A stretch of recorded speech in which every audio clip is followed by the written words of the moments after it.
አስመጪና ላኪዎች እንዲሁም ትራንስፈሮች ስለ ዲክላራሲዮን አቀራረብ በእርግጠኝነት ማወቅ ያለባችሁ ወሳኝ 4 ነጥቦች አሉ። እነሱም በቃል፣ በጽሁፍ፣ በአካላዊ እንቅስቃሴ እንዲሁም በኤሌክትሮኒክስ መንገድ ዲክሌር ማድረግ እንችላለን። ስለ አስመጪነት፣ ላኪነት እንዲሁም የጉምሩክ ስነ ስርዓትን የተሟላ ግንዛቤ ማግኘት ይፈልጋሉ?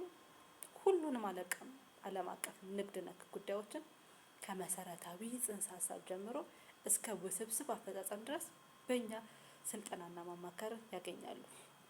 ወደ ስቴፈን ስልጠናና ማማከር ዛሬውኑ ይምጡ። ከዚህም በተጨማሪ ቀልጣፋና ብቃት ያላቸው ባለሙያዎች የትራንስፈር አገልግሎት በመስጠት ላይ እንገኛለን።